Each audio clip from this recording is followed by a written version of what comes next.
Sim, é isso mesmo. Após um mês do lançamento, live action da Disney do novo filme da Branca de Neve, estreado por Rachel Zegler e Gal Gadot, já é um sucesso histórico. Este é o Visão Libertária, sua fonte de informações descentralizadas distribuídas. Ajude a propagar as ideias de liberdade. Deixe o seu like e compartilhe com seus amigos. Um artigo seu pode virar vídeo aqui também, sabia? Este artigo foi escrito por Dedo Mindinho renegado pelo Lula, revisado e narrado por Gordinho Caipira.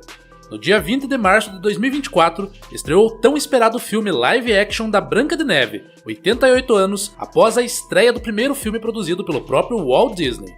A versão de 2025, dirigida pelo renomado cineasta Mark Webb, foi lançada sob grande expectativa, pois o remake live action da versão original seria comparado com a grandeza da animação original de 1937, que foi um divisor de águas no cinema mundial, tarefa desafiadora para os produtores e elenco da versão atual, que escalaram um time de atores e atrizes de peso e investimentos à altura para que a nova versão superasse a versão original. Com um gasto divulgado pela produção do filme em torno de 269 milhões de dólares, o remake estreado por Rachel Zegler e Gal Gadot levou mais de 3 anos para ser produzido. Alguns sites especializados dizem que esta cifra chegou próximo dos 300 milhões, devido à ocorrência de algumas revisões e refilmagens de cenas, como por exemplo, a troca das criaturas mágicas interpretadas por atores reais e não muito parecidos com anões, por anões feitos por computação gráfica, para evitar a perpetuação de estereótipos sobre pessoas com nanismo, tendo até tirado do tema do filme original os 7 anões, ficando apenas Branca de Neve.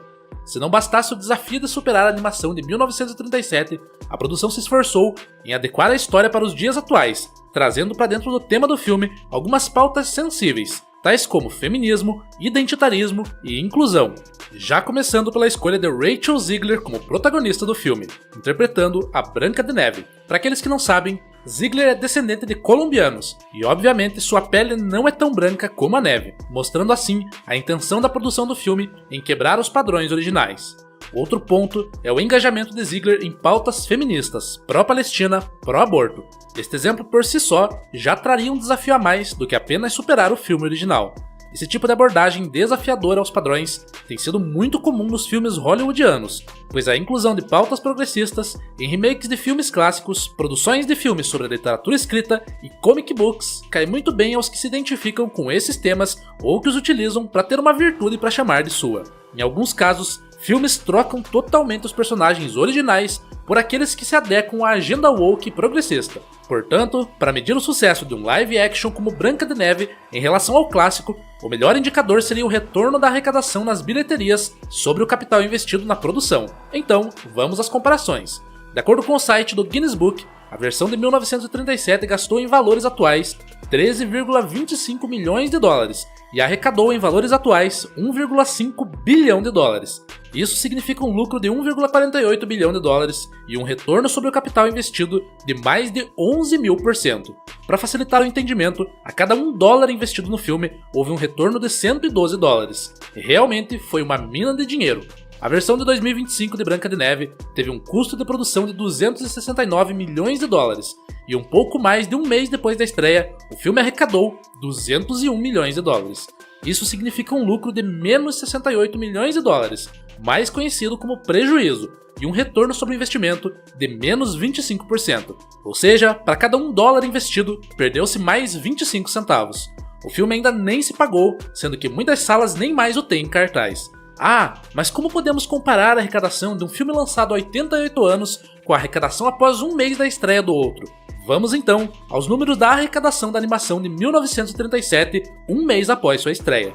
Nos primeiros 30 dias de sua estreia, Branca de Neve e os 7 Anões de 1937 arrecadou mundialmente 8 milhões em valores da época, que hoje equivale a 177,4 milhões de dólares. Em resumo, um mês depois de sua estreia, o filme de 1937 se pagou 13 vezes, enquanto de 2025 sequer se pagou uma vez, e provavelmente não se pagará, já que com a baixa adesão do público, ele já está saindo de cartaz. Mesmo daqui a 88 anos, Branca de Neve de 2025 não se pagaria, considerando os juros dos empréstimos e investimentos feitos pelos acionistas, que poderiam estar ganhando com margens de lucro em outros investimentos, mas aguardam uma reviravolta na arrecadação pífia. Ao que se deve essa diferença entre os dois filmes, sendo que o atual teria um orçamento maior, tecnologia e elenco de ponta? Esperava-se o oposto, não é mesmo? A questão é o que já acontecia no decorrer das gravações e as informações que o elenco tinha permissão de falar em suas entrevistas com a mídia. Por diversas vezes, a protagonista Rachel Zegler, em entrevistas, demonstrou seu desprezo pelo filme original, dizendo que era defasado, que o de agora é atualizado e que não seria mais sobre uma história de amor, mas sim sobre liderança feminina, que o Príncipe Encantado não teria um papel tão importante na nova versão, entre outras coisas. Todas essas declarações, até um certo tempo, endossadas pelos diretores do filme, já que eles escolheram uma atriz controversa para o papel e que eles próprios fizeram essa adaptação para os temas atuais, logo sairiam de controle e gerariam um efeito muito negativo.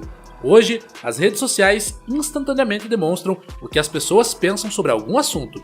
O público rapidamente começou a demonstrar seu descontentamento sobre as falas arrogantes de Zegler, desconectadas do legado do filme original e sem compromisso com os fãs, e isto levantou um sinal amarelo nos bastidores, havendo até intervenção dos produtores a Rachel, sem muito resultado. Assim como vemos ocorrer nas mídias mainstream, no poder político e nas redações de jornais, a desconexão desses artistas e produtores com a população, de modo geral, chega ao ponto de ruptura com os valores da sociedade.